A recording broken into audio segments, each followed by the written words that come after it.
We got some serious information for people tonight, not just about MOVE, but about people across the board victimized by the system. I want to start off with a quote from John Africa. And this quote is not to preach to the choir. It's to give a little clarity from the wisdom of John Africa for some folks that might be a little confused. So,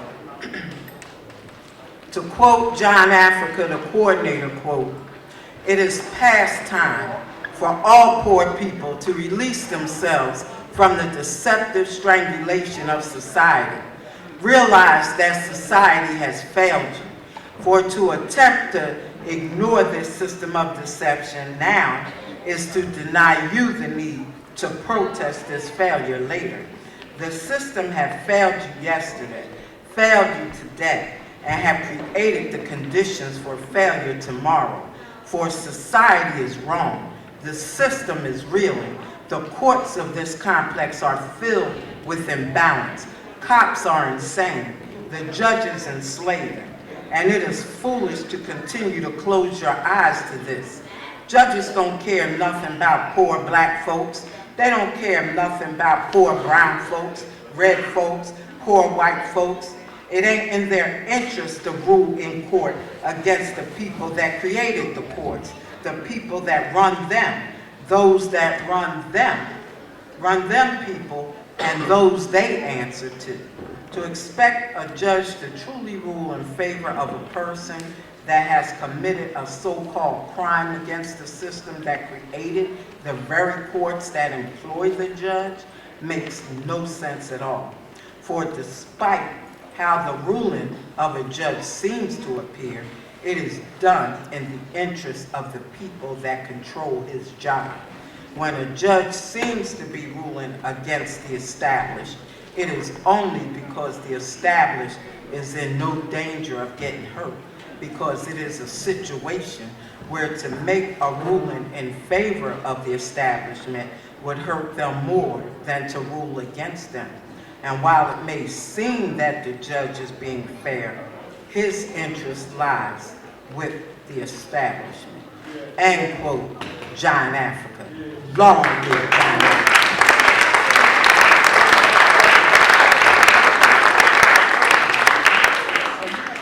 I just want to take a few minutes and acknowledge some folks that, there's no way in the world they could come here and we not acknowledge them.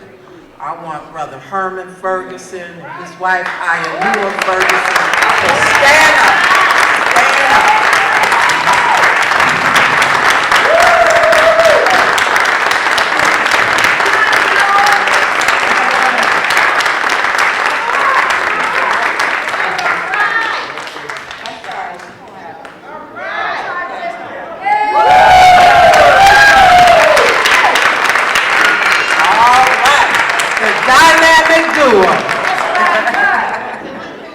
They came all the way from North Carolina to be here with us tonight.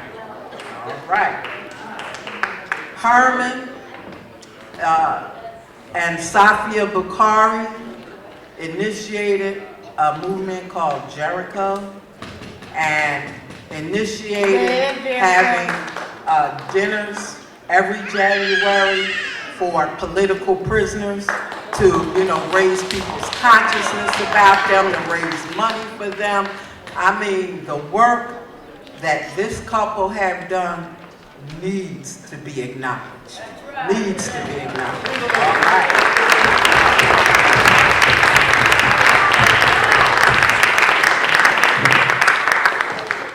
I just want to take a minute also to remind people how serious the issue of political prisoners are and what they have put on the line for not just themselves, but for all of us. We have people in prison, have been in prison for decades, because they won't just give in and they are elderly now. They've been in jail 20, 30, 40 years, you know, some in solitary for darn near that long, 40 years. I'm talking about people like Brother Herman Wallace of the Angola 3 that was recently diagnosed with liver cancer, and the brother has been in jail 40 years at least. Should not have been in jail anywhere near that, if at all, you know, and now they want him to die in prison. That's what this is about, because they know he should have been released long ago. I'm talking about brothers like Oso Blanco, you know, who is having some serious health issues right now. I'm talking about Dr. Matulu Shakur, who has had several strokes, you know, in prison, you know, who is hanging in there. But these are people that put their lives, their freedom on the line. Tom Manning, you know, has had issues with his hip, his knees, his shoulder, you know. I'm talking about people like Lynn Stewart, who has been diagnosed with stage 4 breast cancer and sought and is still seeking, you know, with her husband, Ralph Corner at her side, seeking compassionate release. This woman, I mean, she has stage 4 breast cancer. She has to have these treatments. There is no better example of a candidate for compassionate release than Lynn. And this government, in its usual vicious, malicious, sadistic frame of mind, is saying, oh no, she's not sick enough, you know. She got to fall out and die before we believe she's really sick. This is what people are dealing with. We're talking about people like Mondo Wilanda out in Nebraska, in Omaha, who has been in prison for decades and has serious health problems. I mean, the government is making their position clear that you dare to stand up to us, we get you in prison, we want to make sure you get sick and die. Whether you died in prison or whether you get released and die right after you get released, like they did Marilyn Buck, you know. We're talking about people who died in prison, fighting for what's right, standing for what's right. Like our sister Merle Africa, who was killed in prison, you know, because this system don't want to really see no move people walk out of there. We don't intend, if we got anything to say about it, to see another move person die in prison. We're talking about people like Richard Williams out in California, Albert Noah Washington, Marilyn Buck. We're talking about people that they killed while in prison, legally killed, you know, under a word called execution, like Troy Davis, Shaka Sankofa. We're talking about our sisters who did years in prison and came out here still continuing to fight to their last breath, like our sister Safia Bakari. We're talking about people, you know, who are really just giving their life for freedom, for this struggle. People like Bashir Hamid, like Teddy Jahi, both of which died in prison.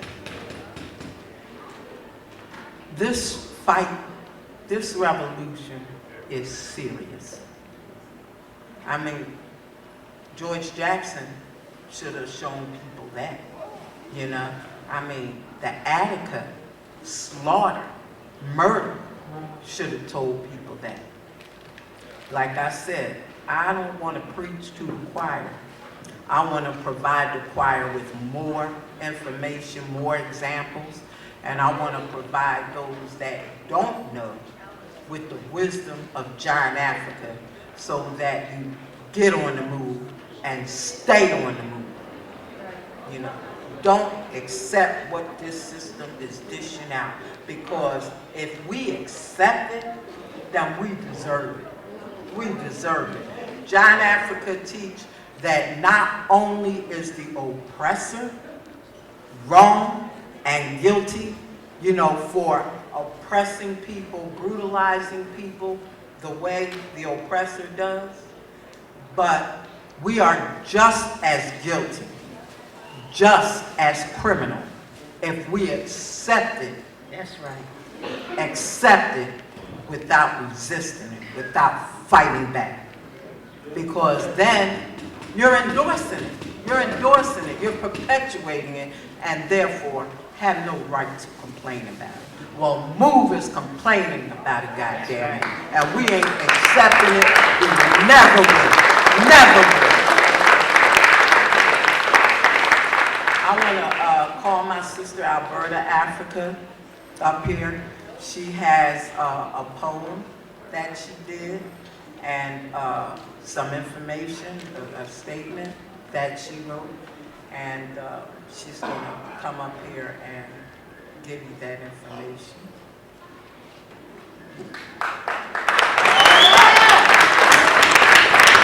Alberta is one of the earliest MOVE members, a strong, confident sister that provides all of us in MOVE with a strong example and powerful information from Giant Africa to Cool. All right.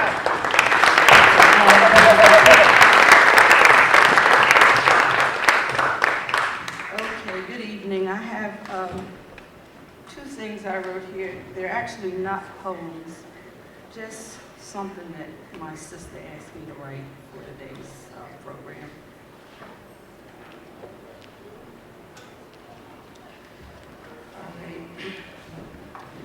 For August 8th, 2013, early in the morning, and just before the crack of dawn, all hell broke loose.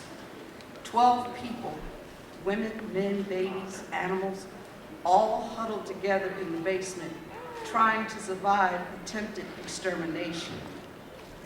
Philadelphia, Philadelphia, AKA Killadelphia. You claim to be the city of brotherly love.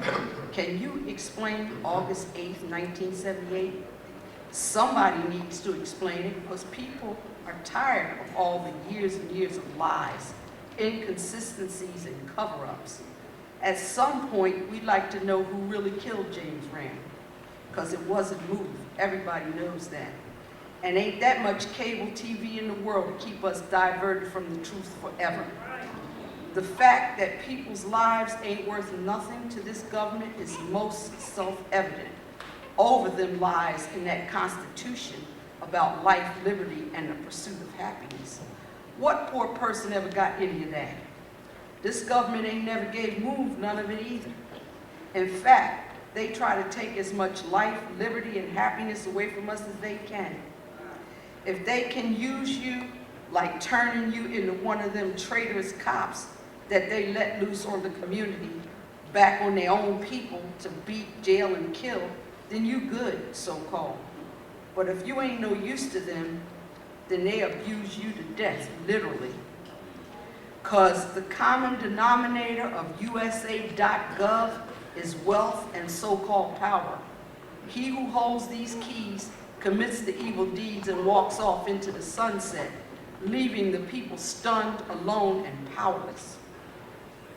Powerless and alone, detached and alienated. A bad vibration that should, in and of itself, unite us as one to fight for the reparations of freedom from oppression.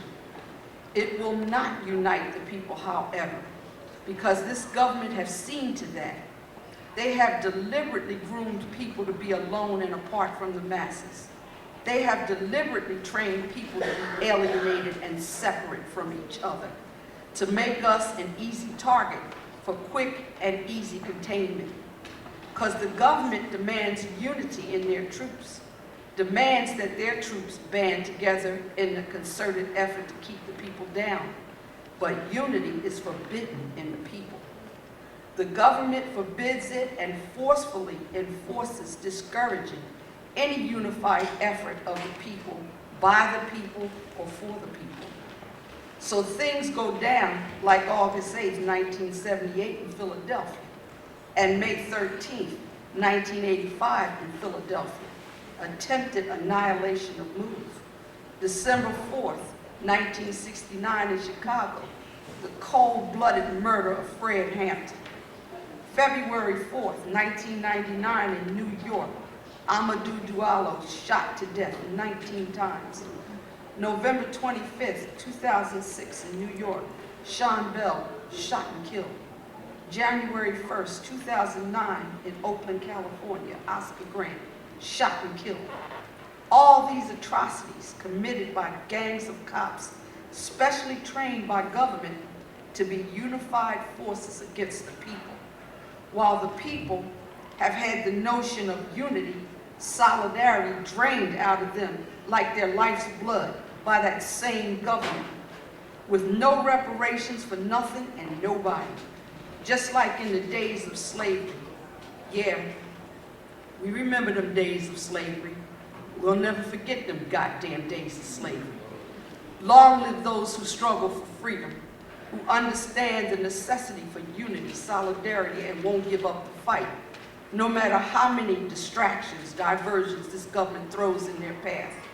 Long live revolution, and long live the revolutionary.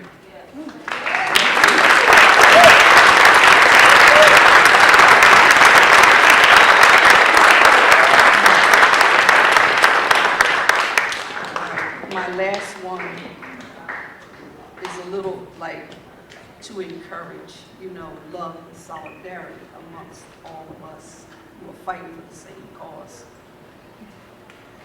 The MOVE organization, a love story. I remember when we all first met. We were young then, straight off the streets of this system.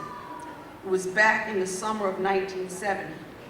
Young people, black, white, Spanish, Indian, people from all walks of life, coming together under the wisdom of John Africa. We had our difference of opinions, but it was the power of the coordinator that prevailed over all. And we had to give ground to the coordinator's teaching. But we gave ground because we recognized that what we were hearing was the truth. And most of all, because we were happy. For the first time in our lives, we were truly happy. We all came together as one, a unit, connected by our belief in the coordinator, John Africa, the power of one family, one love.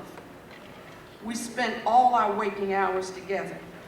I remember how I would sometimes just look around, marveling at all those faces I loved and still love to this day. It was a good time to be alive and involved in such solidarity as the MOVE organization. A strong, abiding love and loyalty binded us together as a family of revolutionaries. We were fed wisdom by the coordinator and we ate it up just like infants on mother's milk. The coordinator made sure we all got our fill and we thrived. We flourished as an organization despite the persecution heaped on us from this government and its system followers. Many years have passed now, but MOVE is still on the move today, just as yesterday. The love John Africa taught us, still strong, still felt by all of us. Nothing can compare to real commitment. MOVE people understand this because the coordinator made sure we understood it. Strong family commitment makes a strong revolutionary, and there ain't no room for nothing but love in this formula. Hate ain't in MOVE's reference. It's love that binds, love that will forever hold us. Love, the most powerful vibration in the universe, and the one thing this rotten-ass system can never destroy. Yet it is the one thing this system denies. It preaches a word called love, but shows no example to back the word up, making the word weak and meaningless, and of no use to nobody. That's why people in this system feel hurt all the time and so disillusioned, and why many of them are so full of hate. Someday it'll catch on and people will see that love ain't what's weak. Love is what's strong. It's hate that's weak. No matter how much this system pushes hate, strength is what will conquer all weakness and will change man's fate if applied. Meaning, love will always overpower hate. Move is a love story. You will notice ain't nothing weak about Move, and that ain't no accident. So let the example speak for itself. After all, weakness don't come from God's law, only strength comes from God's law. But this system's training, coming from men's opinions, glorifies and puts hate up on a pedestal, like it's some kind of powerful thing for man to identify with or be seen as a wimp. It's to the point where people are almost ashamed to identify with love because they don't think it makes them appear strong. But love is Move's belief. It's our greatest asset, a value beyond compare, strong roots, strong blood, strong foundation, which is why the Move 9 in these prisons after 35 years still won't give into this system, won't turn on their family or betray John Africa. As Janine Africa put it, I'm quoting, "The parole board won't give me parole, not because I'm guilty of nothing, but because I won't turn traitor against Move, John Africa," end quote. Remember Judge Malmuth's epitaph.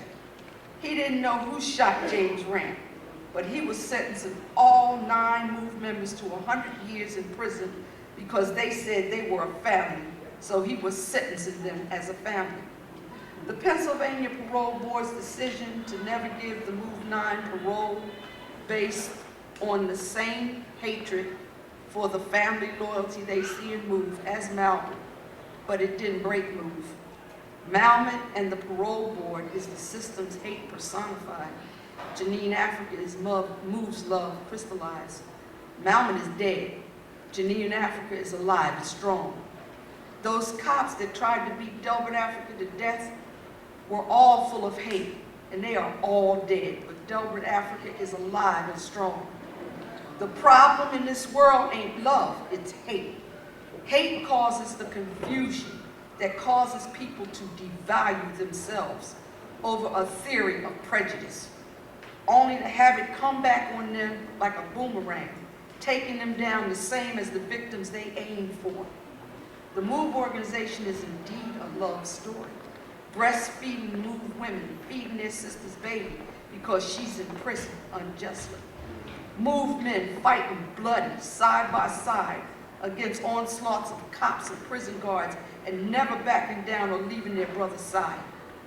Move children fighting together to protect themselves and the younger ones after being captured by cops in Virginia. Move's animals refusing to eat or drink after being captured by cops on August 8, 1978. Move's coordinator, John Africa, telling the federal cops he was going to be set free, and he was taking his brother with him. Because during the federal trial, the feds say they might have to let John Africa go, but they were keeping Alfonso Africa. The feds had their opinion, but John Africa walked, and he took Alfonso with him. Long live the coordinator, John Africa.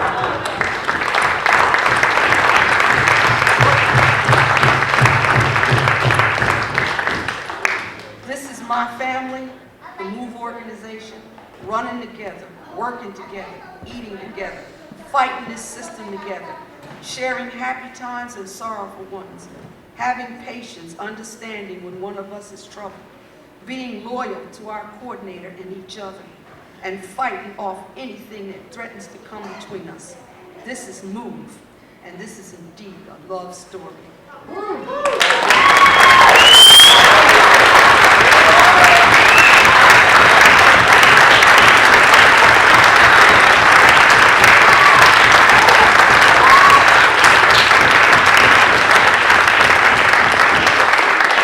I just wanted to say in closing, So nobody gets the wrong impression here. We're not elevating, MOVE is not elevating ourselves over other people.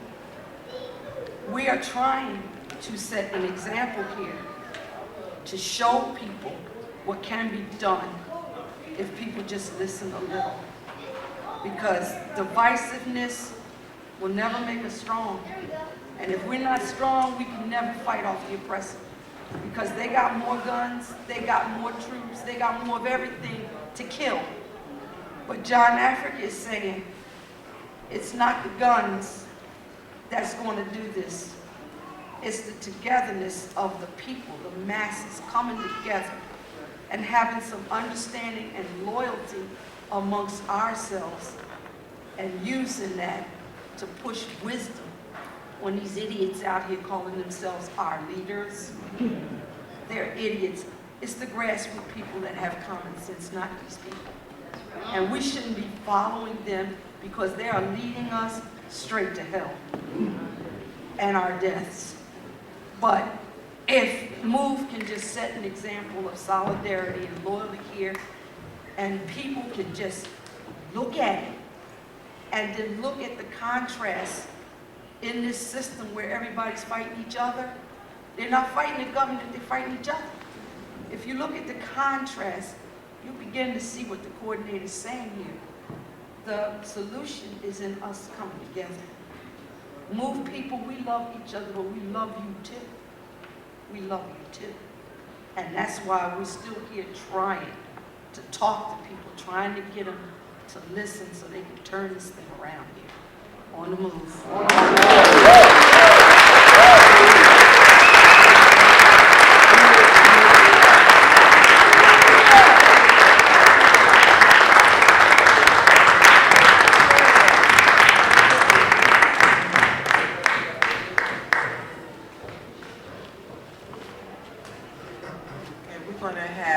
One of our longtime supporters just say a few words about how she encountered MOVE through the August 8th trial, murder trial, and how impressed she was with MOVE people in court. We just feel like it's a good thing, something that people should hear about how folks reacted when they first heard the teaching of John Africa and saw MOVE people handling themselves in court based on the teaching of John Africa. This is our longtime supporter, Denise Gardner, and she's going to speak to you about how she encountered it.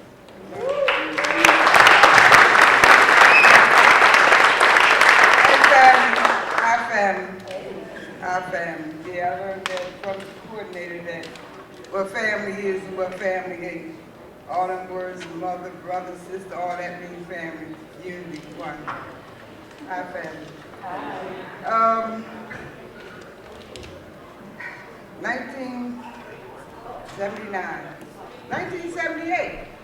August 8th was my birthday. And the noon news came on, and my mother was, she was just having a fit. I'm like, what's the matter, Mom? Oh, they gonna kill them people, they gonna kill them people. What people?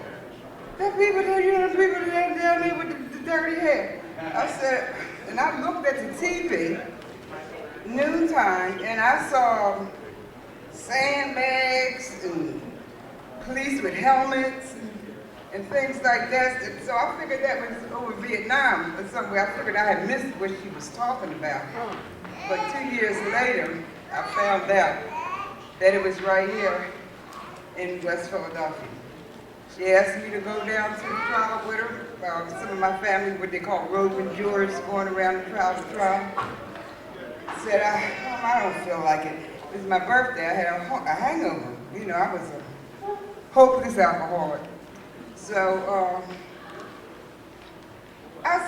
she said, what people? She said, you know, people be cussing at the judge. I said, what? Cussing at a judge? Oh, I gotta see this. I was ready for some excitement. And I went to the trial when the trial started. So I saw the MOVE men come in, the women come in, the men, they were on the floor. They was just, I mean, they was like endlessly doing push-ups on the floor. And sometimes in the system, you'll see men be strong like that, But then the women came in and they were doing the same thing. Endlessly just doing push-ups and everything.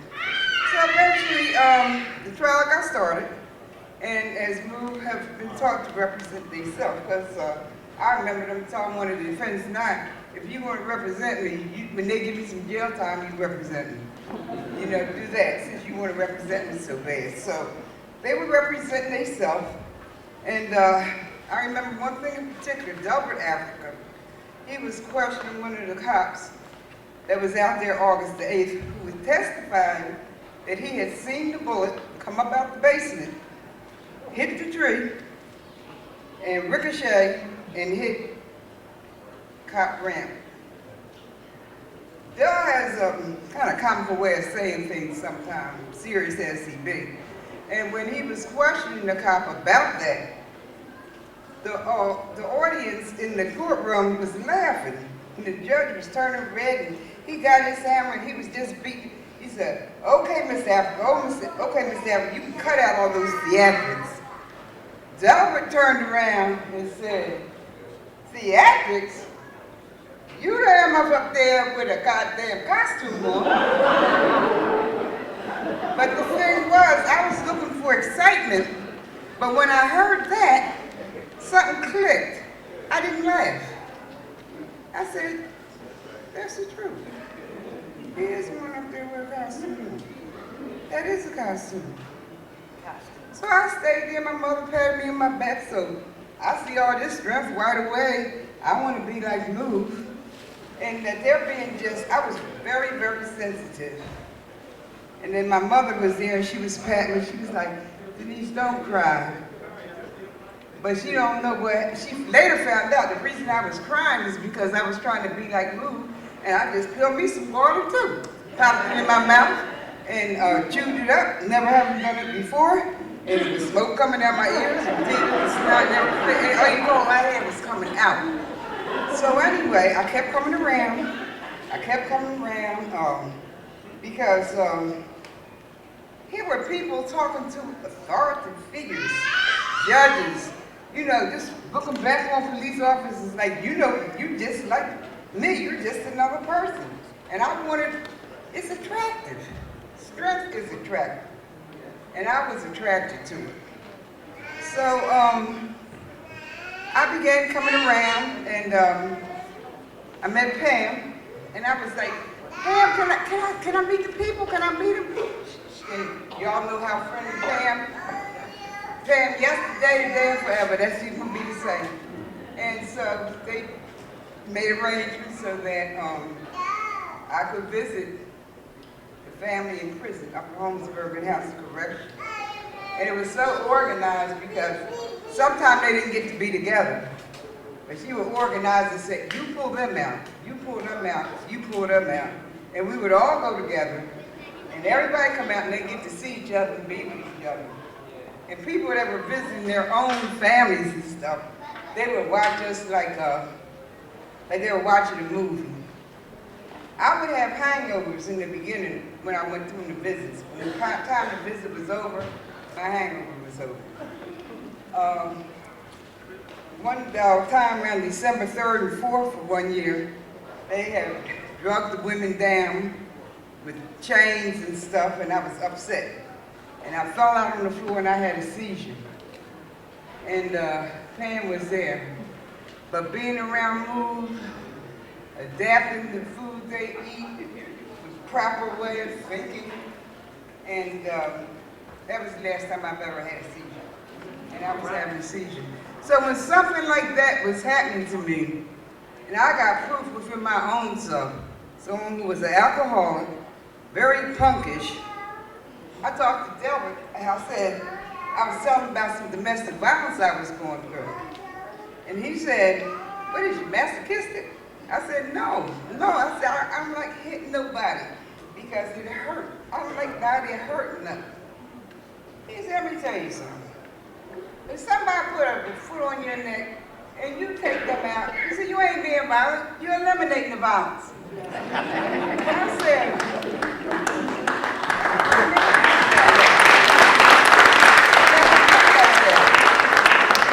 and people in my neighborhood couldn't stand me no more. And now I can stand up for myself, speak out like I never spoken before. Look at a police officer, he's just like me. A judge, people who I used to look at in a certain way. And they couldn't get rid of me. I kept them around. People was asking like, well, who they recruiting? Who never recruited anybody? People like me came to move because of attraction. And they don't turn nobody away. And they became my family. And still my family. So I had children, but my youngest child, my daughter Tiffany, she was practically raised in move with the teachers. I would have babysitters and things, and move was said from coordinators, teachers, thank you. The children are a priority. Children come first. And I thought I was a good mother. The children are to be left alone at no time for no reason. So that was a change in me. And my daughter, right there, Tiffany, she came up and moved.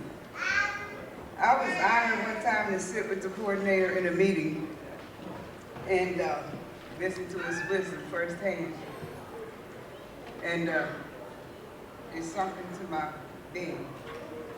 Later, by walking the children, walking the dogs, taking the dogs out for a run because they're life too, they have to be treated like all other life.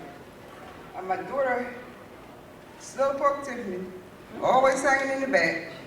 I was wrong because I had the dogs on one leash and kids' hand on another.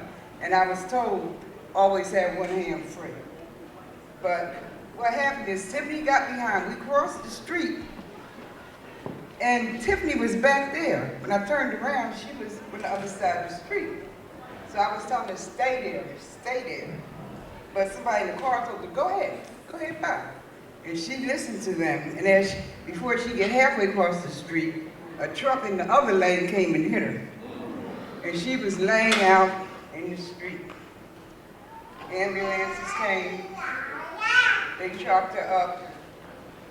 No, the ambulances came. What happened was, they were taking her pulse and stuff, and they took the pulse.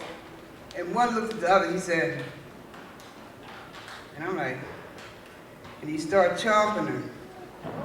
I said, no. And it's like the coordinator was right in my ear. I grabbed her to shake her, and they said, stay away from her, don't bother her.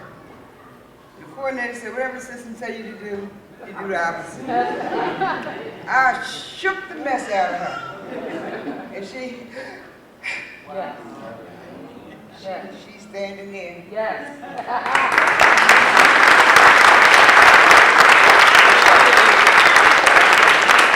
So anyway, I'm still here,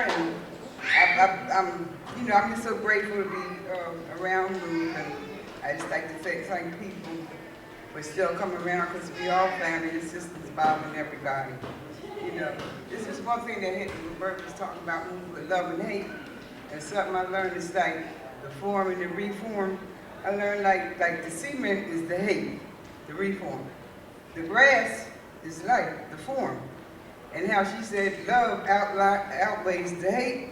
And you look at that cement, that love, that grass will come up through that cement and tear it up. All right, long live John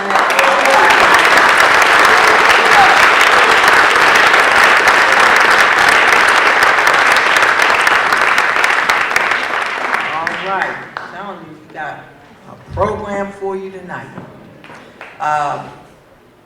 Our brother, activist, attorney, Michael Port is going to host this program, the rest of the program tonight.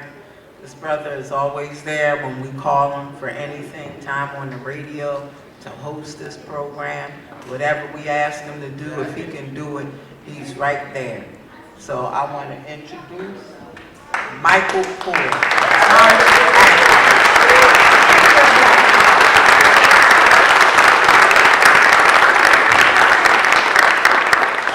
Happy to be here, and as anybody who knows me knows that there's never been a microphone that I met that I didn't love. And I love this one, but we got some great panelists, so I can't give you the powerful speech I had intended to give. But I don't need to because we got these great panelists.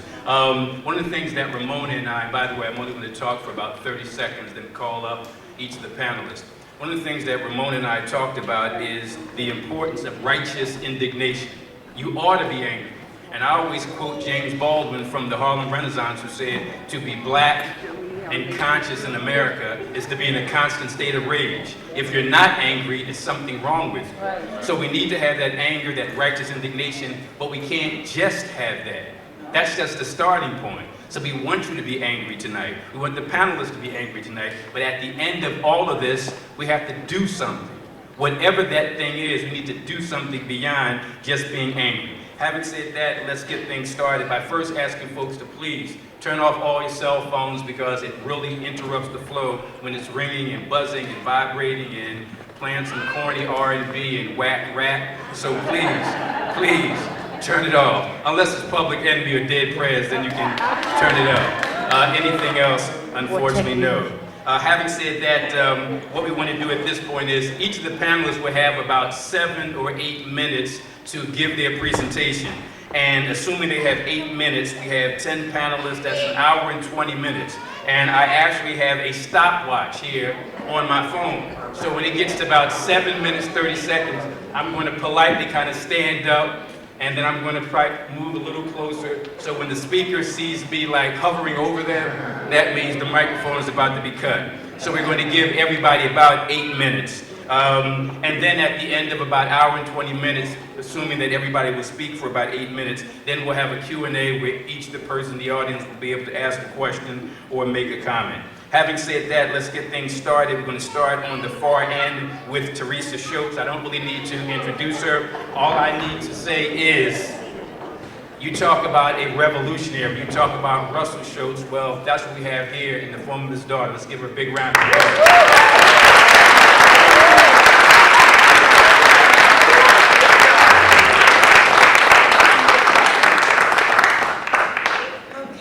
All right, so I'm first. You know, really, when I look at this panel, I look at experience, and I always like to hear them speak first, because as they speak, I learn. I admire everyone that's on this panel, including Michael Kort. Well, today, you know, I have to make some acknowledgments because there are Maroon supporters in the audience now that came from New York. Why don't you stand up for the Maroon supporters? And we have the incredible, magnificent Fred Ho here in the house with Scientific Soul Session. Scientific Soul Session has really taken up the campaign to free Maroon from solitary confinement, with not just stopping there, but to eventually free him from prison in general. Maroon next month, this month, the 24th, he'll be 70 years of age. Now you talk about someone being 70 years of age, in prison almost 40 years this year, and has been in solitary confinement close to 30 years.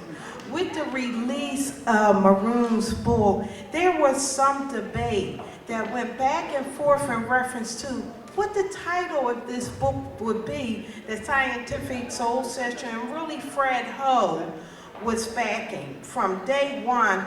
When I learned that Fred Ho was sick and dying of cancer, I just had to see him.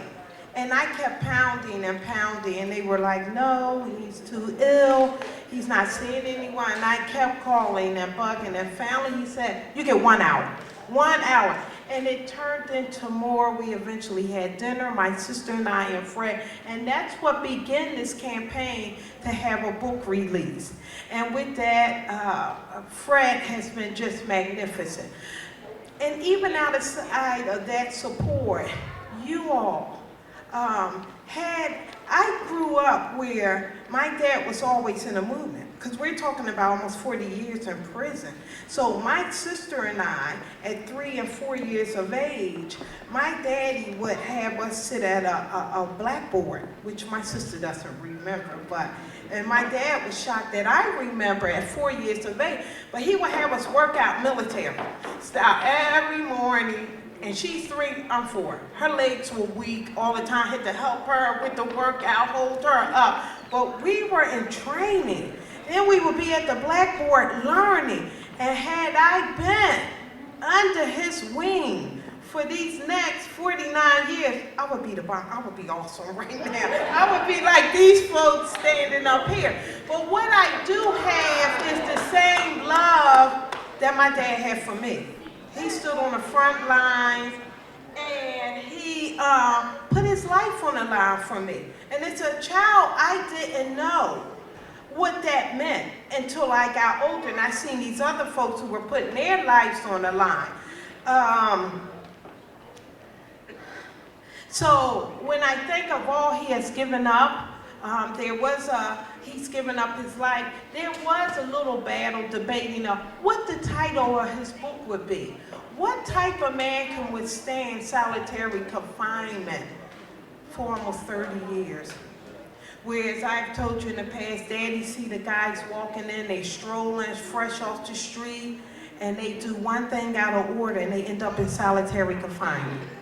And Daddy, with limited contact, is unable to tell them how to maintain, how to keep their mind stable. And the prison has learned from years of learning us and how to torture people, of how to beat a person down without even touching them. So mentally, these boys within 6 months are then walking like zombies. That stroll is gone. Now they have a docile prisoner who no longer will stand up and fight, but he's also in solitary. And this brings me back to why we haven't seen any uprisings like the Attica Rebellion, because with solitary confinement, it breaks your spirit. So this is why we really have to fight to free our political prisoners, because they've been placed under the prison because of their fight, because of their stand, because of their love for their people. And when you have a prisoner like that, there's no fighting him. We're even learning now that even the food that the prisoners are eating, they're calling it mystery meat, because they don't know what it is. Packages of tea, instant tea that was once labeled, is no longer labeled. They don't know. And we're thinking now, when you look in a room, visiting room, there are women who come to visit who the prison is even allowing now, where they were so tight on what you were wearing in prison. The girls are walking in there like just half butt naked almost. I went up there recently, and it was just crazy, but the men are not even standing up saying, hey sister, you don't come in here with half naked like that with all these men. Whereas back in the day, that didn't happen. And there were men that stand up for you, but they have nothing in them now. So not only do we get brutalized as family members coming into prison, these guards are looking at us as though we're nothing, but we are something. Maroon was recently transferred to SCI Mount Hanoi, and that was after the release of his book, Maroon the Implacable. The Implacable is a powerful name, and Maroon wanted it from day one, because he is implacable. He is to withstand all of this stuff and still have a love for his people. When people don't come out and support like he thinks they should, know that we, everyone in this room who has taken the opportunity to be here, is special. We think like no other people. We're not brutal. We don't have an evil mind like some in our society, in this government. We think totally different. So we think we're fighting in our heart. And I want to tell you to keep fighting, because that's what I have done. And folks get mad at me because I step out on my own a lot. If you know me, I always talk about my daddy and the love for my daddy. And when the prison, sometimes I have to go to the prison Friday with a family member, Miss Blocker, Esther Blocker. The prison talked to her so bad, she's calling about her son, he's been sick, and she got me on the phone. And I got on the phone with that counselor. And as dumb as he played, I wake him up. You know you can email this person. Oh, I don't know how to do that. Okay, get on your computer, email the secretary, then we'll be there. Now, we're going to give you until Wednesday because we don't want to look at every person that works in the prison as a goon, but we know there are many of you. So we'll give you until Wednesday. So now I have to go up there, but when they tell me or deny my dad medical, I'm up there. Whoever said that, I gotta see you and tell me that in my face that he's not gonna get medical. So Maroon, I've had that type of fight in me. I don't know where it came from because I was nervous. I would hear these folks talk and say, where do they get this courage? But that came inside of me with the love that I have for my family. So I want to thank you all, and I want you to know on this last note that that one juror that has stepped out and said Zimmerman was guilty. But they brought the law into me and I read it and I had to go with the law. Well, what law? What law has ever represented us, a system that encouraged slavery and has incarcerated our people with 2 million people plus? What law did she have to look at? And when we talk to our youth, I heard a youth say recently, when the bomb was dropped on the moon, I didn't know what to do. That's because we have been brainwashed to believe in this law, to not take a stand, but we must take a stand. I want to thank you all for coming out, and Barbara Ferguson, I love seeing you. I can remember crying to him that my daddy might have prostate. He was like, girl, shut up. Dry them tears up. If you don't get out there and fight for your father, and it woke me up, and I've been fighting ever since. Give Teresa a big round of applause.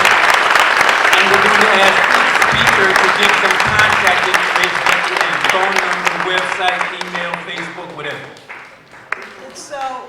So Maroon's blog site is Russell Maroon Shows with an S on the end of shows.wordpress.com. You can also look up Scientific Soul Session. We're in the fight of our lives right now. Although with the backing of Scientific Soul Session and all of your support, we have got him transferred from SCI Green, which was a level 7 prison, to a lower level 4. So that means he should go out into population. But it hasn't been done. They have promised us within 90 days of being in that prison, he would be released. They gave him typewriters, they gave him all kind of stuff that he had never had before. But I need y'all please to back me up and contact our website where you'll get the information to contact the Secretary of Prisons, which is John Wetzel. Please do that. Visit our website. Thank you.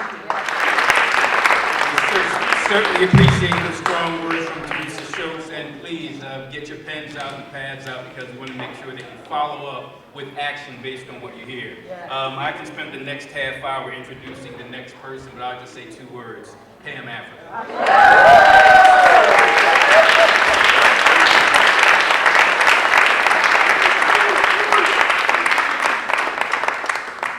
On the move, family.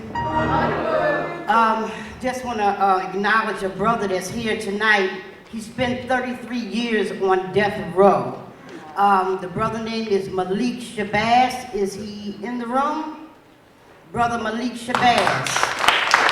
Innocent, 33 years on death row.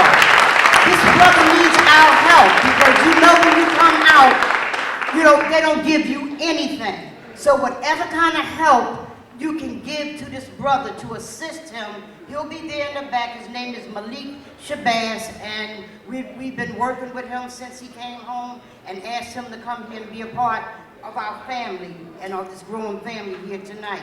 And first thing I want to scream, long live John Africa. The power to put all things together, all people together.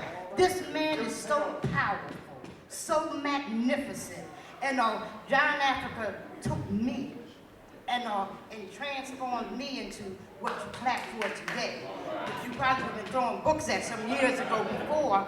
But I've seen so many miracles, but I want to tell you about one that we all recognize. And that's the fact that Mumia Abu-Jamal was off the death row. That was coordinated, our coordinator, John Africa. The night that Mumia was arrested and beaten, and they attempted to kill him, John Africa sent move people into the hospital, covered with cops, and to go in there and secure Mumia and take his wife in there. I don't know how many people would, because everybody's seen August 8th, and that would take their family and send them into a battle zone of angry, maniac cops, where another cop had got killed by somebody who wasn't Mumia. But he told us that night, that we was going to bring Mumia home. And the fact that, we had so many people who was telling us that, it's impossible, how can you fight this government, you got to do things the way the politicians say do it. John Africa taught us to always go the opposite. And we followed the direction of John Africa. He told us that we had to raise an army and a people to go up against this government. We had to be consistent and persistent in the work that we were doing. We had to do this work with love and understanding, but at the same time let people know we ain't no damn fools and no fucking pushovers either at the same time. But you do it with love and understanding, because in order to do a movement, you gotta set some ground rules and have these understandings and pulling people together. And the end result, we went up against, when I'm talking about we, I'm talking about all that we generated and pulled together, and all the forces that wanted to fight this government, but the consistency. Because there were times that we had meetings where there was nobody there but move people. John Africa said every man, woman, and child must be in this fight for, and when I say Mumia, we're talking about all people. But in particular, we're talking about Mumia right now, because at the same time, we had brothers and sisters that's in jail, the Move 9, and we have family on the street as well. But when it came to Mumia, every family member inside the prison, like other political prisoners inside the prison, made Mumia a priority, because this government was trying to set an example, that they were going to take this one out, and there ain't a damn thing you can do about it. They gave us examples. They gave us Shaka Sinkofa. They gave us Troy Davis. They gave us, one person after another who had massive buildings behind them. But it was the consistency that John Africa put in each people. And this is an example of how it wasn't just for us, it was an example for everybody. We can knock this motherfucker down. Only, pull together and be consistent in what it is that we do. Stop jumping from place to place to place. We got one enemy, and we got a whole lot of people to go up against that one enemy. But they'll take and divide us. You're fighting the Democrats, you're fighting the Republicans, you're fighting this one over here and that one over there. The Democrats and the Republicans, John Africa taught us, they ain't nothing but fucking pawns for this goddamn government. And that's all they are.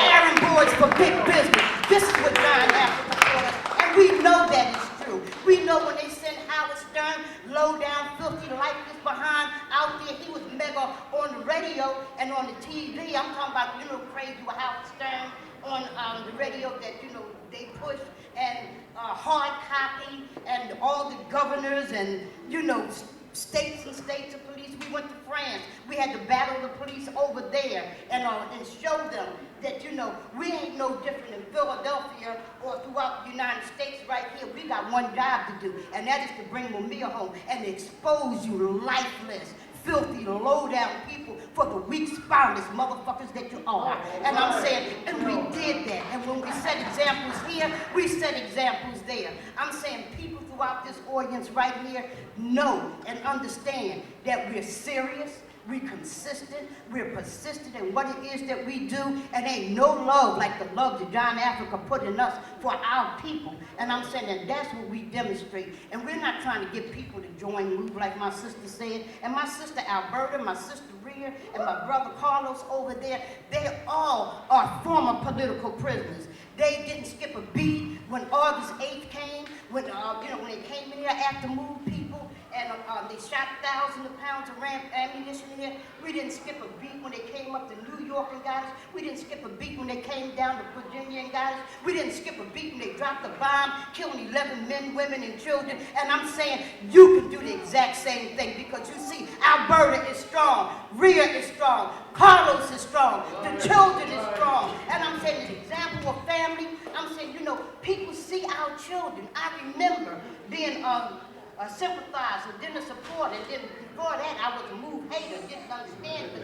I couldn't understand. These kids don't go to school. What the hell is wrong with these people? And how can you prepare them for this world here? And and the strength in the women, and the children. And these children have their own jobs, their own businesses. And I'm saying each child is healthy. People come from around the world to talk to these children about marriage. They come from around the world to talk to these children about how to raise their children. These children was not educated in this government. They was educated outside this government. They wasn't taught about 1 and 1 is 2 and 2 and 2 is 4. They was taught to love life, to give people the understanding of the meaning of life, how important the water is, how important the air is, how important the soil is. Because we have people that tell us, what's my time like, okay, when our people was fighting about water in the prison, and we had a brother come up to us and say, y'all fighting about water, but what about, the political prisoners? They didn't understand the importance of water. Because how can you give a damn about a political prisoner when you can't care about the water that sustains us? The thing that is most important, water, air, soil. Because if you ain't dealing with that and the fight for that, you ain't talking about fighting. If you ain't talking about fighting for your health, your strength, your family, you ain't talking about fighting. With that I say, on the move, long live John F. And I beat that damn son. Thank you very much. It's a real pleasure to be here tonight. I want to talk a little bit about the Philadelphia that existed on August 8, 1978. That was, to give it a name, Frank Rizzo's Philadelphia. Frank Rizzo rose to be the mayor of Philadelphia. He was elected in 1971, sworn in 1972. He was a cop. He joined the police force in the 1940s. It's a very important period in the history of Philadelphia. Philadelphia was changing demographically. It was gradually becoming a city that, for many of its traditional white residents, was too black. Rizzo, who was poorly, if hardly educated, could get a good job on the police force, cracking black heads, and that's what the police force existed for, to keep African Americans who were migrating from the South, primarily the southeastern part of the United States, to Philadelphia, to get jobs in important industries in Philadelphia at that time, manufacturing, such as garment workers. Many African American women who had previously only worked in white women's kitchens were now working in factories with unions. Black men got jobs in places like the waterfront. Because after the war, there was a lot of trade going on to rebuild Europe and Asia. So black men got jobs there in unions. At the same time, there was still a vast disparity in neighborhoods and jobs and education between black and white. So cops like Rizzo represented not just the law, but a white political consensus that united all classes in Philadelphia among the white population. That black people had to be kept in their places, that white neighborhoods had to be protected, that white jobs had to be secure, and that the racial disparity had to be continued.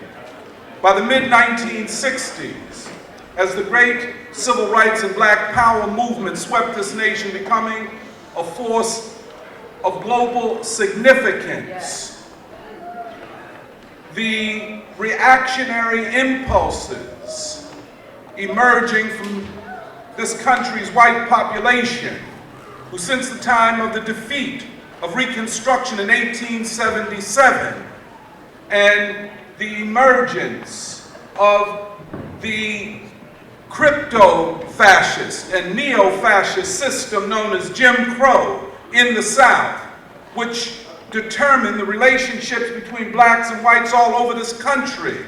With the emergence of that system and what I call the long counter-revolution that we're still living through, the only way to keep black people in their places was the use of excessive, extraordinary police force. In Philadelphia, it was the billy club, it was the gun, it was the knife, it was the white mob that terrorized the black community. So by 1965 and 1966, as the civil rights and black power movements moved north and came to Philadelphia, igniting a new political awareness, a cop like Frank Rizzo becomes indispensable.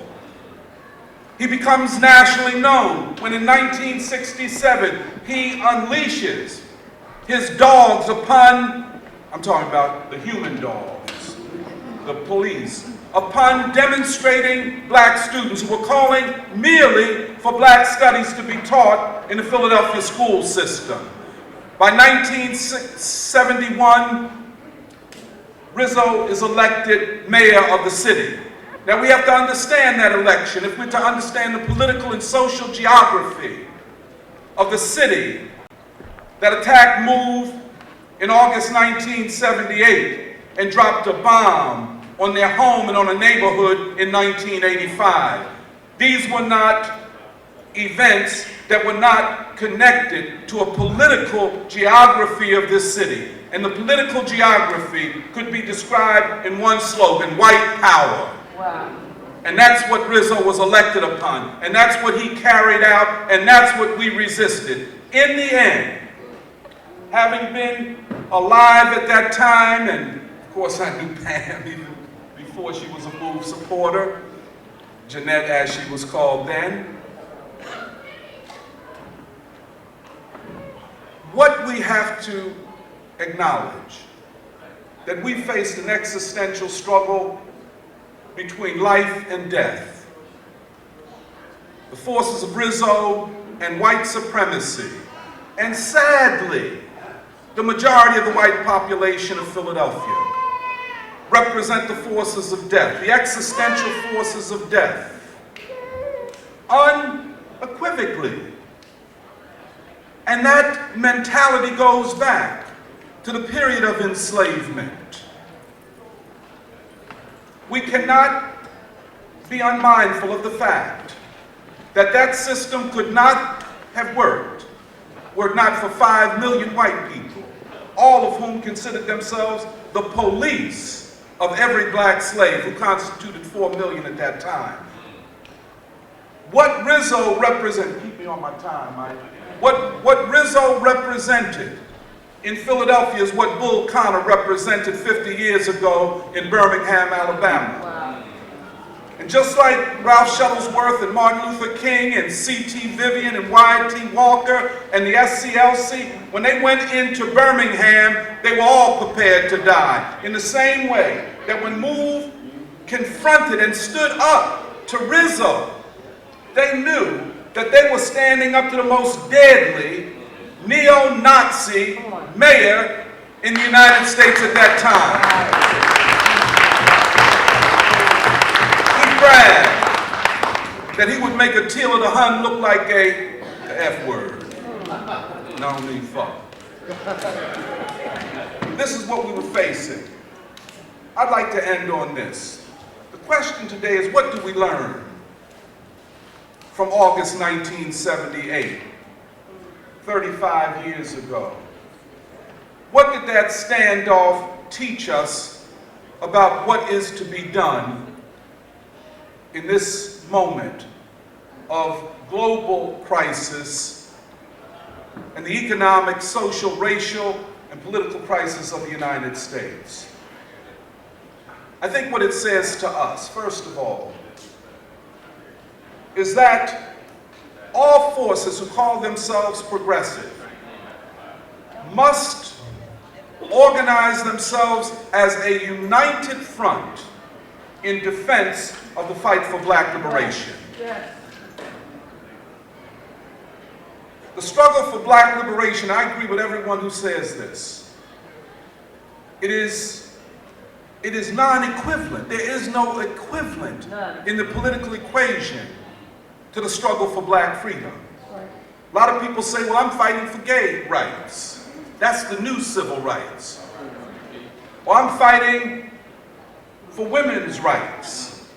And since we know, quote unquote, that all the black leaders were misogynists, quote unquote, this becomes the struggle of this day. I think what we learned from August 1978, and what we learned from Trayvon Martin, what we learned from Ramarley Graham, what we learned from Oscar Grant, what we learned from everything that we know about this country, is that if anybody is to be free, it will be based upon the forward march of black folk. That's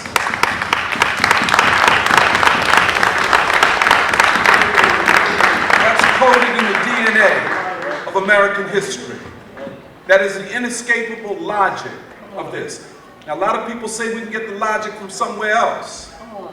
They say, I heard somewhere that they wrote about the class struggle. And somewhere else, they wrote about another struggle and all this. But the history of the United States, with chattel slavery, slaves as property, human beings as property, the profound dehumanization of millions of men, women, and children is unlike anything that Europe ever experienced. And that African Americans did not have to learn from Hitler what fascism was. We know it from our own experience in this nation.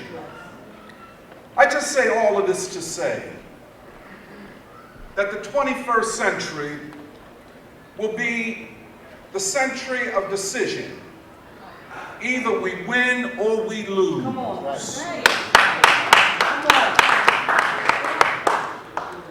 The case of Bradley Manning and Edward Snowden and Julian Assange shows us the brutal political face of this regime.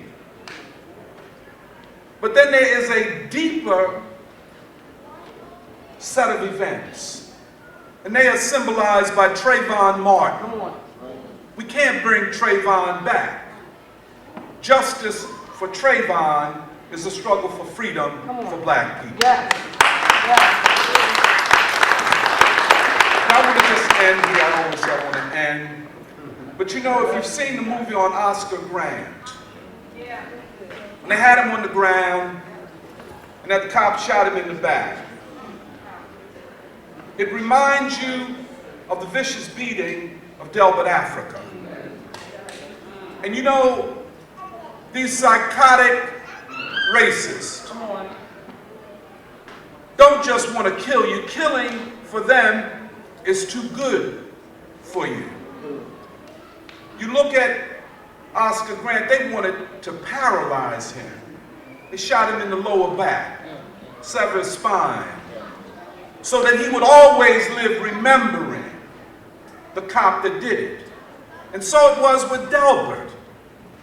That beating reflected a mentality and an attitude towards black people in general and black men in particular. Yes.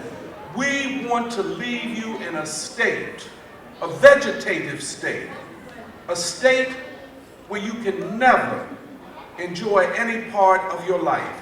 And that symbolizes what they want to do to all black people. And if there's to be justice, if there's to be freedom, if there is to be liberation for anybody in this society, it must be based upon a common struggle for black liberation. So thank you very much.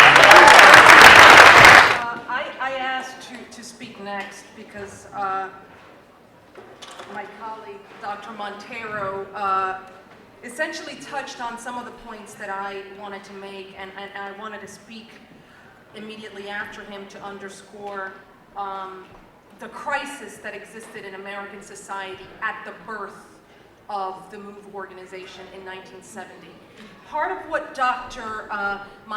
Tony Montero said, which I think needs to be repeated and clarified, is that at the birth of the American nation, the major contradiction was the dehumanization and enslavement of an entire people.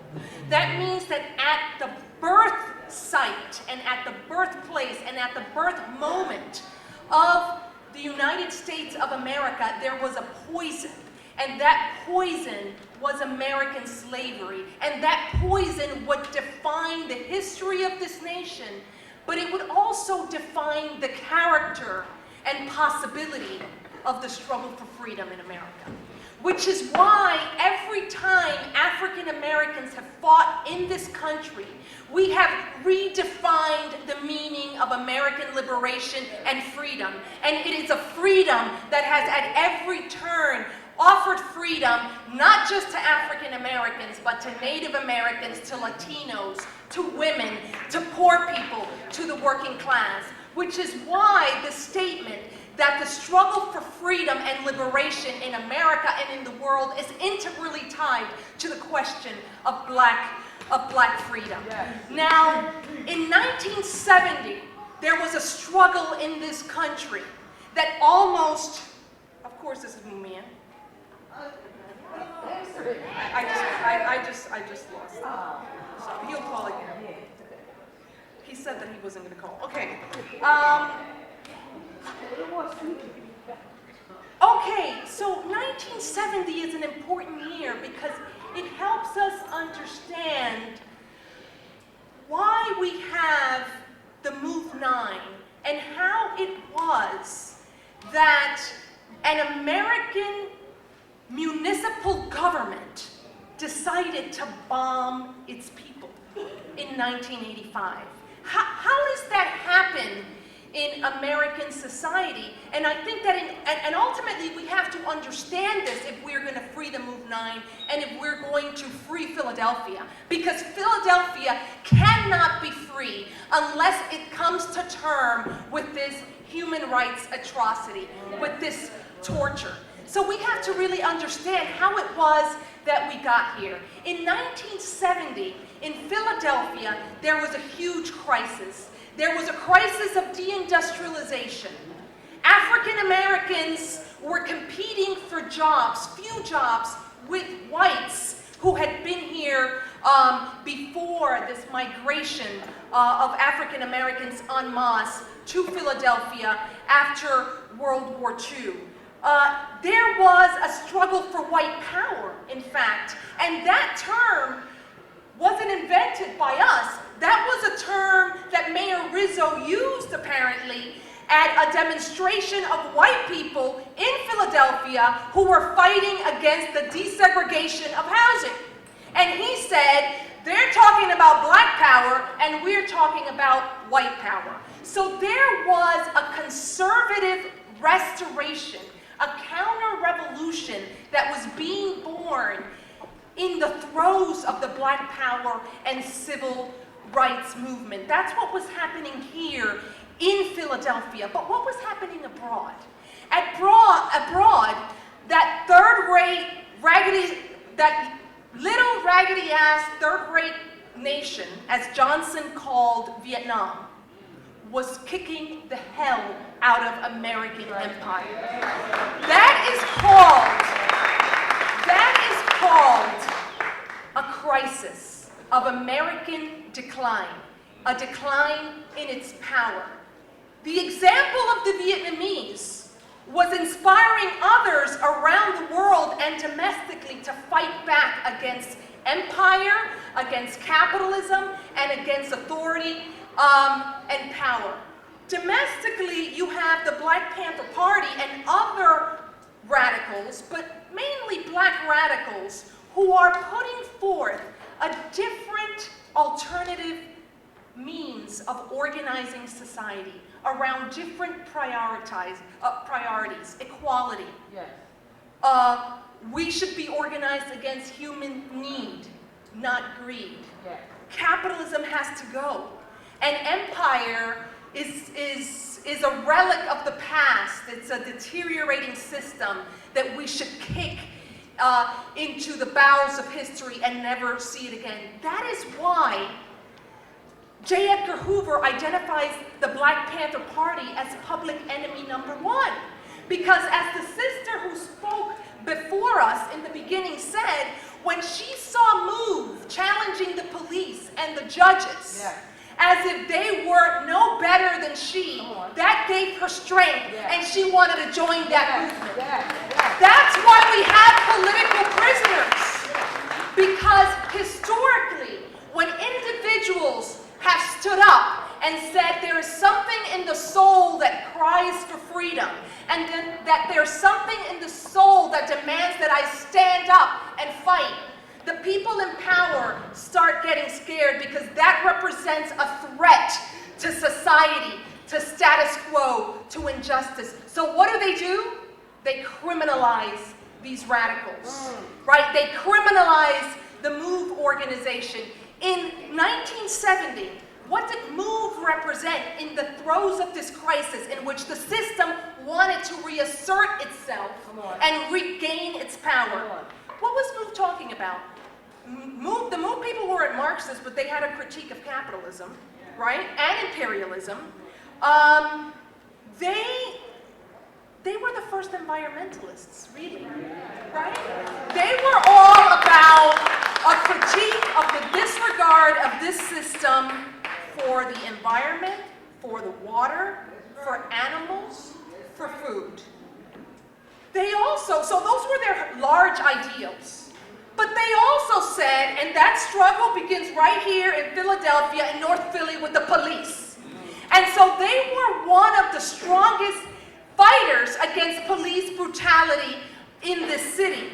They were exposing the contradictions of the city. So MOVE was a symbol of resistance, which in Philadelphia had to be obliterated. That's why the city went after MOVE with a vengeance. Now, MOVE represents a larger struggle of people who dare to stand up and fight. And behind MOVE, we have Nat Turner, right? The slave rebellions. We had Denmark Vesey.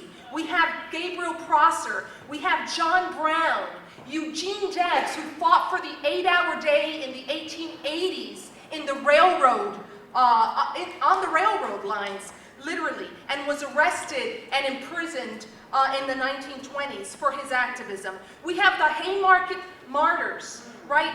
White labor radicals and activists who were imprisoned and hanged in Chicago because of their beliefs. We have Sacco and Vanzetti, Ethel and Julius Rosenberg, Angela Davis, George Jackson, Huey Newton, Lolita Lebron, the Puerto Rican political prisoners, right? And we're going to hear more about this soon. We have Russell Maroon Shoatz, and I'm going in the order in which these people have been incarcerated.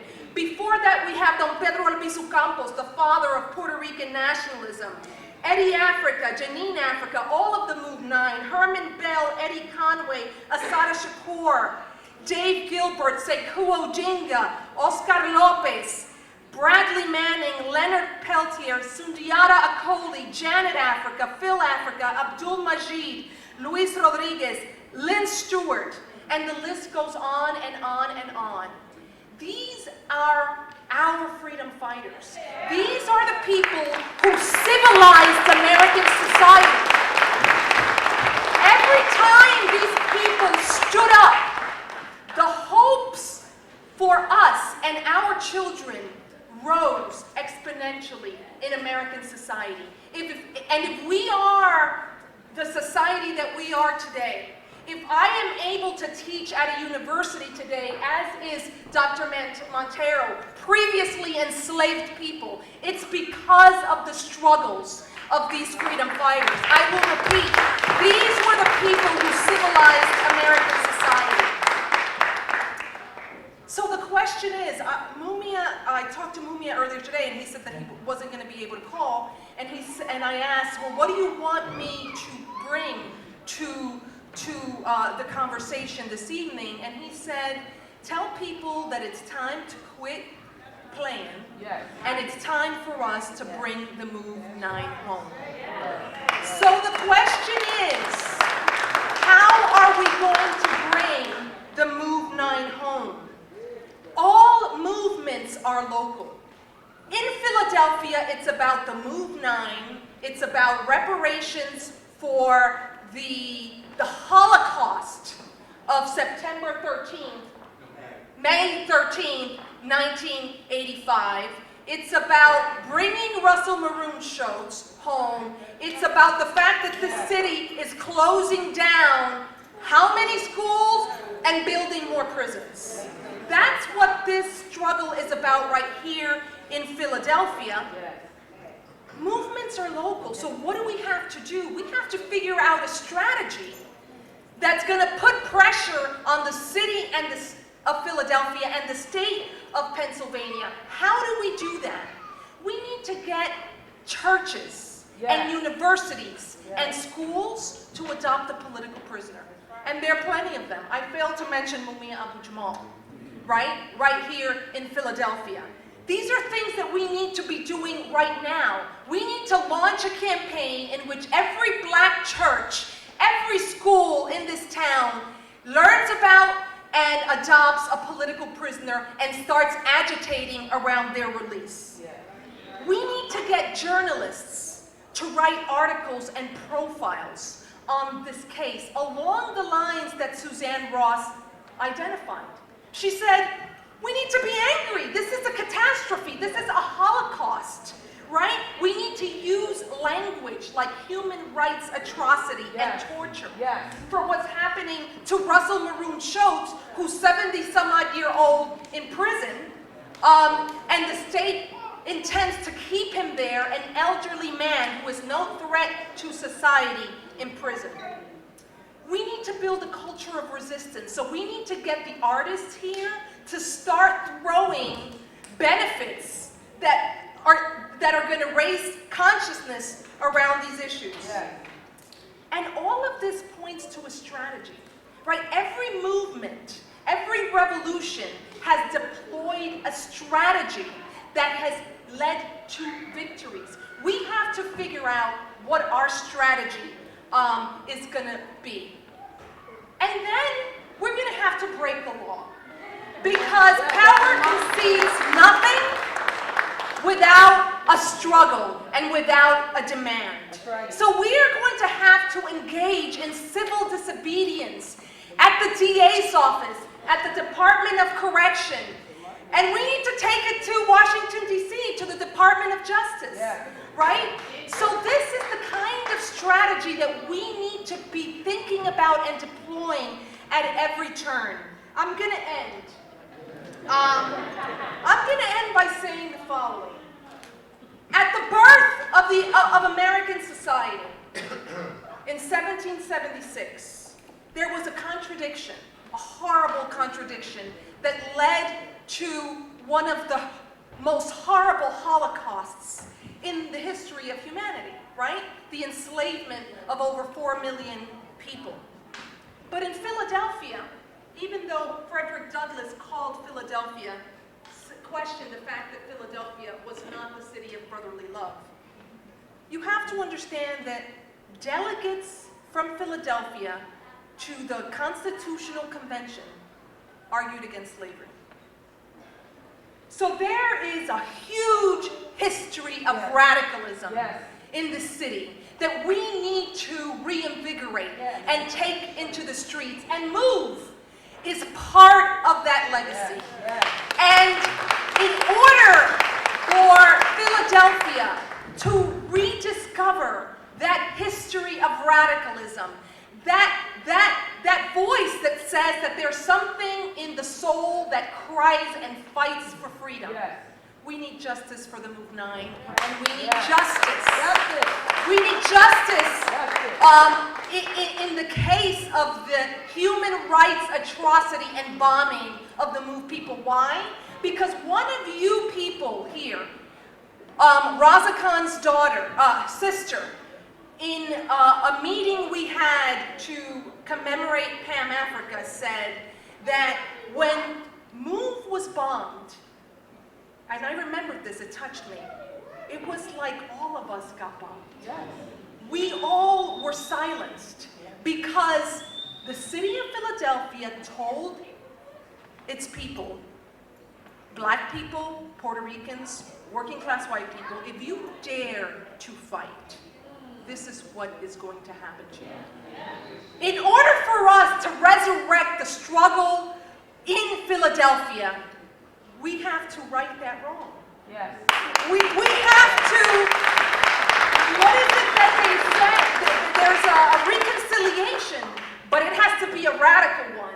Truth, we need truth and reconciliation in the city around the MOVE 9 and the MOVE bombing, so that we can build on a different plane with a different spirit and with different standards for human dignity, equality, and liberation. And ultimately, that struggle to bring back the MOVE 9 and to account for this atrocity on September 13th, 1985, is ultimately about what kind of society do we want to live in.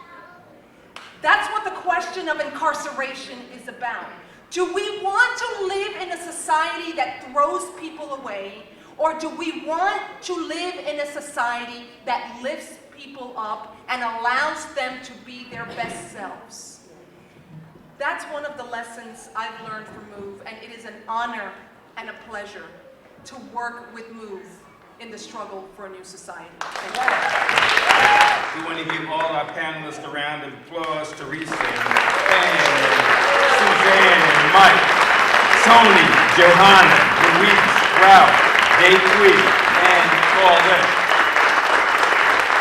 And certainly we can't forget the people that we came here for. And they include Chucky, and Debbie, and Delbert, and Eddie, and Janet, and Janine, and Mike, and Phil, and Merle. Let's give them all a round of applause.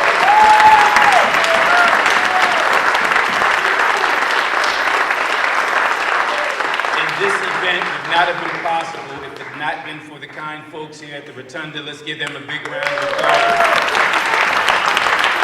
Not only for allowing us to be here, but allowing us to be here late. We should have been out here 31 minutes ago. But they're cool. We're going to have the last words and actually an audio presentation, and that's going to be explained by Ramona Africa. But before she does that, she pretty much is solely responsible for putting everybody and everything together, orchestrating this entire thing. So please, let's give Ramona Africa a big round of applause for doing this. And as I said before, here's a sister who went through hell and lived to tell about it. Ramona Africa.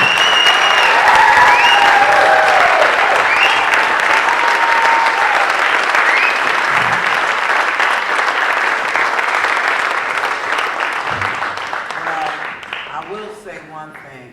I don't do anything by myself. I have a family, a MOVE family, a family full of love put in us by John Africa. That's how this event and everything that MOVE does comes together. I want to call my brother Ori up here. And I would like you to start the statement from Delbert Africa. I think it's queued up on parole. On the move, everybody. All the activists, all the righteous folks that want to get on the move. This is Delbert Africa of the MOVE organization. I won't be long, but I just want to say the MOVE organization is taking this opportunity to speak out about the 34 years of imprisonment of the innocent MOVE 9. We were first railroaded, arrested in August 8, 1978, where one cop was killed. Philadelphia District Attorney's Office claims that 9 MOVE members fired one bullet into one cop and subsequently gave all 9 of us 30 to 100 years. Our battle now is with this unjust parole board decision to keep on giving us these hits, putting us back year after year, claiming that because we refuse to admit to the so-called responsibility of our alleged crime, that they can't let us out. And the MOVE organization is sick and tired of letting these people get away with these excuses, and we're urging people to get on the move and do something about it. Help us fight this unjust prison parole board decisions. Ever since we first came up for parole in 2008, we have been fighting this stigma of they saying we're not ready. Each and every MOVE member has completed all our programs. We got like 15, 19 years misconduct free. We've taken away all the excuses that these parole boards give. They have had other people that have had charges on them that have been guilty and yet they get parole. And we're encouraging people to keep on writing and calling parole board on behalf of the MOVE 9 and in fact any other prisoners to point out these examples to these parole members. Make them justify their position. These parole officials have been keeping our family in prison under the guise of justice like we guilty of murder, and they the ones that should be guilty. In 1985, these foul demons came down on our family, murdered 11 MOVE members and animals that were in the house, burnt down 4 square city blocks, and yet not one public official has ever went to jail for this, has even been charged with a crime for this. As if this cop, James Ramp, that was killed in 1978, who we did kill, like his life is more valuable than anybody else's. And here it is time now, in 2012, that these people are once again giving MOVE members hits. In other words, saying that we're not eligible for parole. We've had community support from around the world. We've had people from around the world that say, okay, they'll take us in. And yet this Pennsylvania parole board is continuing its unjust and in fact illegal and wrong stance of keeping MOVE people in prison. And so this is what we want to do, is urge everybody. This organization flood the parole board of Pennsylvania hotline with even more calls and make them justify their position. I'd like to give you the parole hotline number in Pennsylvania. It's 717-772-4343. And I'm urging people, call them up. Let them know how you feel about this unjust imprisonment, where they can keep people that they know are innocent of the crime of murder in 1978 in prison for another year, another 2 years. If we were weak, if we had been on this prison activity and come to the parole board whining and crawling, they would then let us out and told the world, look, we done broke. But because we maintained the same strong revolutionary stance that we came into prison with, then they refused to let us go. And that's all that is. MOVE people are strong, and we came in strong, and we're staying on this activity strong. And that's what makes these people mad. That's what makes them angry. John Africa, our coordinator, has shown each and every MOVE member how very necessary revolution is. And because of our uncompromising example, people all over the world have chosen to get on the move. And this prison board and the state officials and Seth Williams, the Pennsylvania District Attorney, recognize the power. And that's why they don't want us on the street. And we urge that people call up and demand that they justify their position and tell them that you know that all they're doing is making excuses about letting us out. So I want to thank Prison Radio for this time. I have to go, and I hope for the chance to communicate with people on the outside again through this phone line. But our phone time is up, and I got to go. So on the move to everybody, and keep on fighting, because we're going to keep on fighting in here.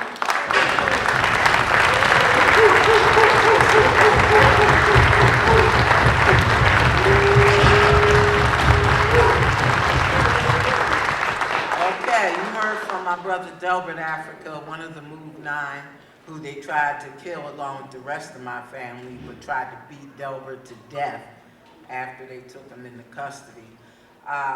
He was speaking about the parole situation.